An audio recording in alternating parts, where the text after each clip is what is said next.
Shout out to TLP Sports Club, baby. Shout out BWB. BWB. Bandwagon Buffs. BWB, baby. Shout out to Bandwagon Buffs. Shout out to TLP Sports, man. Let's go. TLP Sports, man. Buff Nation, what up? BWB, my bandwagon Buffs. What it is, what it does, and what it's gonna be. It's your man's Harry Billion. Family, do me a favor and smash that subscribe button. Make sure to give me the thumbs up and don't forget to hit that bell notification so that you can get the videos as soon as I upload it to YouTube. Look at the bottom of your screen. You can cop your BWB merch and rep the most educated, well-informed, and least delusional fan base there is in all, and I mean all of college football. Don't buy the hype. Buy BWB, Bandwagon Buffs. But family, I gotta go ahead and get into this video real quick, so that's all the business I got. You know what time it is. Let's work. All right, guys, so we all know that O-line needs some help. That Colorado Buffaloes offensive line and that defensive line needs some help. The O-line is very important because that's the O-line that is going to protect the quarterbacks. If we have that quarterback protection, we know we have Shedeur as our starting quarterback, and if he's protected, we know that we're going to have a great season. If and when we have a great season, everything's going to get much better. Our recruiting efforts are going to go up. We're going to get much more interest. We do have somebody who is a former Jackson State O-line, who is Amari Ward. He tried to join the team. His first attempt and his efforts were denied, but things did turn around for him. So let's go ahead and go to the Buffs Stampede with Adam Mustard-Tiger so that we can get this story about Amari Ward. Let's go. All right, so former Jackson State O-line Amari Ward hopes to join Buffaloes next spring. Amari Ward was informed he had gained admission to the program in exploratory studies at CU Boulder late this past week. This is by Adam Mustard-Tiger, and this was posted on August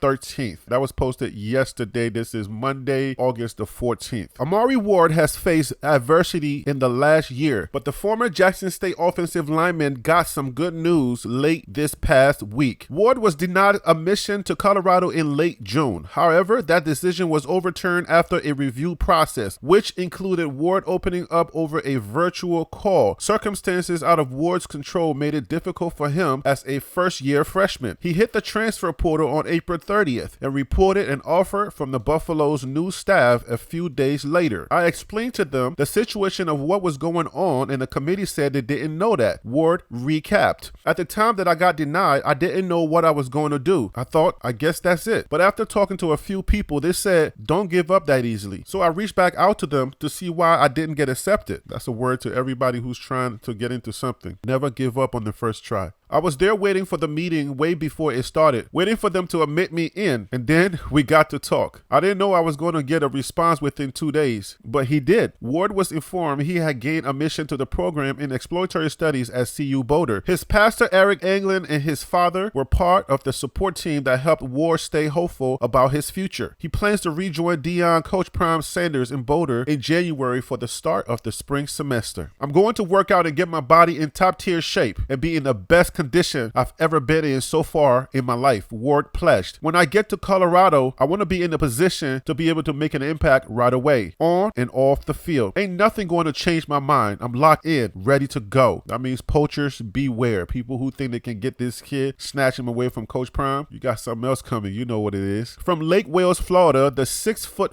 310-pound Ward is a natural center that prides himself on how quick he is off the ball. I can pass protect real well, and I can run the zone block real well, he said. We'll get to that Elijah Overton and Brazen Small tight end room. We'll get that out later. But listen, man, that offensive line needs all the help they can get. 6 foot, 310 pounds. We already know that the average height on that offensive line is 6'4". So he will be the average height on that offensive line. And then he brings 310 pounds to that line. For those of you who don't really understand football, games are won in the trenches. We know that defense wins games. You got to stop the other guys from scoring. That's just how it boils down, because at the end of the day, whoever scores the most points wins. That scoreboard reflects whoever the winner of the game is. The more points wins. It's that simple. So we got to make sure in that trenches, when the other team is either running the ball on us and getting 4 or 5 yards on an average, or they're throwing the ball, the quarterback is sitting in that pocket and he has all day to throw the daggone ball. That's why for my Giants and my Jets, when we played the New England Patriots, man, watching Tom Brady sit in that pocket, oh Oh my goodness. It was like an all-day thing. He sits there all day and he has all the time to think. He can go to sleep, wake up, take a nap, wake up, and he's still got time to think about who to pass that ball to or if he's going to run for a few yards. It's a thing of beauty when that line can protect the quarterback. It's a wonderful thing to watch. And then when you have a good quarterback like Shedeur Sanders or whoever his replacements are, having that protection makes a really huge difference. And then think about also if you bring in somebody who is not as accurate or who is not as good as Shedeur in one of his backups, God forbid something happens to Shedeur, you're going to definitely need that line to hold. If that line can hold, then that means that the pass can get out there. If the pass get out there, we got really great wide receivers. Our wide receivers can do their job. We got Jimmy Horn. We have other wide receivers that are fast that can get down the field. Coach Prime has already confided into the constituents, into the team, in his press conferences that our wide receiver core, we are good there. We have speedy wide receivers. Those boys can go out there and they can catch the ball. And if they catch it in open field, it's going to be a problem for that other team. So we're good there. We need the protection in that zone. I'm so glad that Amari Ward was able to get his decision overturned. Let me just appease those who are going to be in the comments. As soon as they heard the word overturned, they're like, oh yeah, Coach Prime did it again. Hey, listen, what do you think this world is made of? What exactly do you think was going to happen? If Coach Prime wants a guy, he's going to step in and do something. He's going to put a word in. That's how you do it. That's how this world goes around, okay? And that's how Word got his in. I don't know that for sure that Coach Prime stepped in and said something, but we do know that Coach Prime did speak to the university, did speak to Rick George, who is the athletic director, for making sure that the rules get relaxed. Because a lot of the great players are not great students. Let's just be frank, okay? Let's just be upfront about that. They're not the smartest people in the world, and they're not all straight A students, okay? But they're good students who can study with a little bit of assistance. They can get the grade that they need in order for them to continue their education. But CU's requirements were so strict that it was not allowing other students or other good players to get into the system. So they had to do something to relax some of those requirements in order for some of these students to get in there. Did Coach Prime go in there and say, hey man, can y'all do something for Ward? I'm sure he probably put a word in. They probably had a conversation. Hey man, you're going to have to buckle your seatbelts. We can't have, no slackers here. If we give you a second chance, you better come and you better work. This is not the type of university where you're going to get over by just being,